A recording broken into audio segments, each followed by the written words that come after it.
বাংলাদেশের রাজনীতিতে ভারতের প্রভাব। বাংলাদেশ ও ভারত দুটি প্রতিবেশী দেশ। একদিকে বন্ধুত্বপূর্ণ সম্পর্ক, অন্যদিকে একাধিক ইস্যু। কিন্তু অনেকেই প্রশ্ন করেন, ভারত কি বাংলাদেশকে শোষণ করে? আজকের এই ভিডিওতে আমরা এ বিষয়ে বিস্তারিত আলোচনা করব।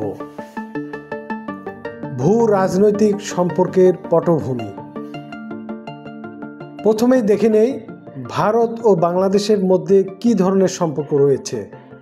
1971 সালে বাংলাদেশের স্বাধীনতা যুদ্ধের সময় ভারতের গুরুত্বপূর্ণ ভূমিকা ছিল, কিন্তু স্বাধীনতার পর থেকেই এই সম্পর্ক নানা উত্থান পতনের মধ্য দিয়ে যাচ্ছে। ভারত বাংলাদেশ বাণিজ্য ভারসাম্য নেই। বাংলাদেশ ভারত থেকে প্রচুর পণ্য আমদানি করে, কিন্তু রপ্তানির ক্ষেত্রে অনেক বাধার সম্মুখীন হয়। এর ফলে বাংলাদেশের ব্যবসায়িক ক্ষতি হয় এবং ভারতের অর্থনৈতিক আধিপত্য বাড়ে। পানি ও প্রাকৃতিক সম্পদ। বাংলাদেশ একটি নদীমাতৃক দেশ, কিন্তু ভারত অনেক নদীর পানি প্রবাহ নিয়ন্ত্রণ করে। তিস্তা চুক্তি আজও অসম্পূর্ণ। এর ফলে বাংলাদেশের কৃষি, মৎস্য এবং পরিবেশে বড় ধরনের প্রভাব পড়ে। সীমান্ত সংঘর্ষ এবং বিএসএফ। ভারতের সীমান্তরক্ষী বাহিনী বিএসএফ প্রায় সীমান্তে সাধারণ মানুষের উপর গুলি চালায়।